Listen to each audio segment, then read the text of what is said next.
in the meantime against the Stargate. So it's going to be basically a reenactment of Game 2, and you can see those Zerglings caught it. I remember this because I actually found this move pretty cool back when I saw this at WCG 2008. Then just send in one Zergling and the others from the other side, and just definitely block your opponent from the main. The Hydra Den being placed down, so it's going to be a reenactment of Game 1. Also, we'll see Hydras versus probably Reavers. I mean, I didn't see, or maybe I was too clumsy and didn't notice it. I didn't see any robotics facility, but Stork now wanting to send in again another probe because he wants to know what Jaedong is doing exactly. He wants to know if it's going to be Hydras or whatever else he may be going for. And now he will, of course, have his confirmation. It is Hydras. He will be sniped there, but at least he knows what he's up against. And now he's going to choose his tech. He's putting down 2 more cannons. Still don't see if he is going with the Citadel or the Reavers. Actually, I do know what he's going to go for because I remember the game. So, okay, so it's going to be robotics. I actually knew this. I just wanted to, like, you know, it's kind of hard if you saw this game already to try and not spoil as much. So, you know, sorry, I'm going to try to do my best. And these cannons will probably warp in here soon enough to prevent these Hydras from going in. And oh man, this could be a big mistake here. The Hydra's trying to run through, and there is of course no possibility for them to get through there. Oh man, that was poor. That was a very poor attack. That was a very poor attack.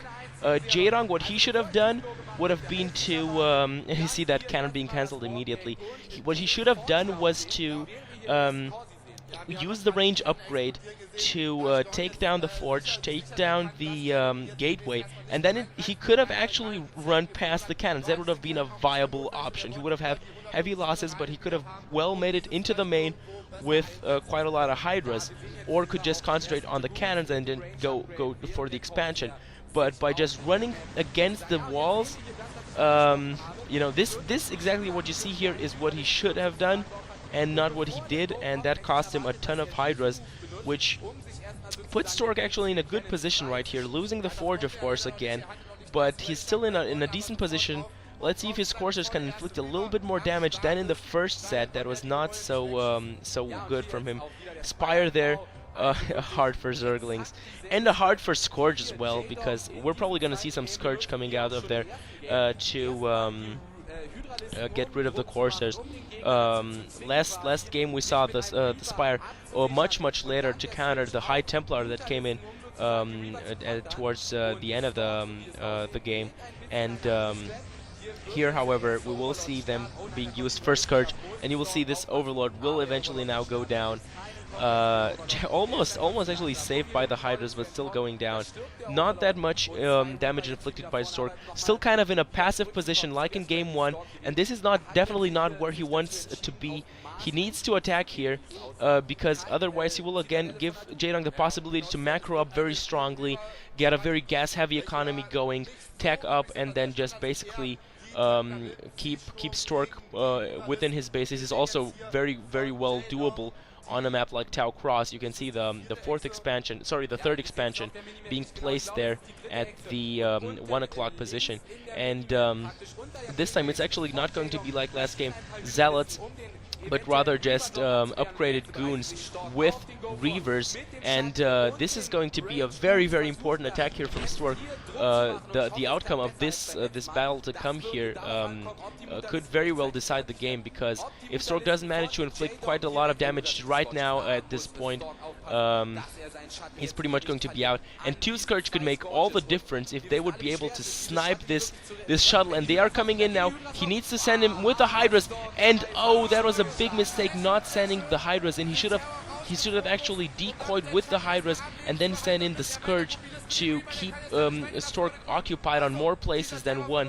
And the problem is he expanded. He's not very strong in forces, Jaedong, right here, and he will have a very difficult time now to muster the forces to prevent Stork from inflicting a lot of damage here. Of course, also not taking down the shuttle, and now dropping those. That was insane micro. They're dropping those Reavers right in the middle, right where he would want to have them, and you can see the incredible, the Scarabs inflicting a ton of damage.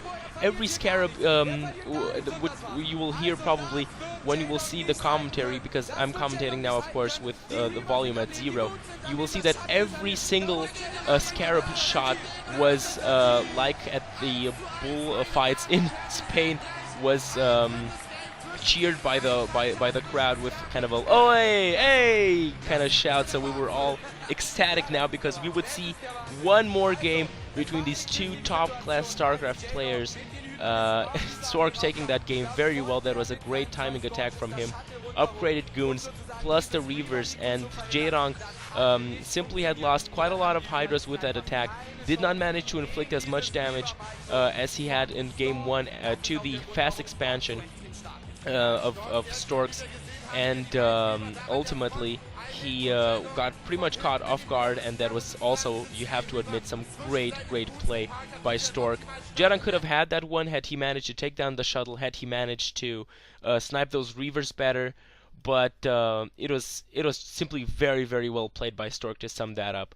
So hope you've enjoyed this game, guys, and looking forward to commentating game 3. Check that out on my account. Bye bye, guys.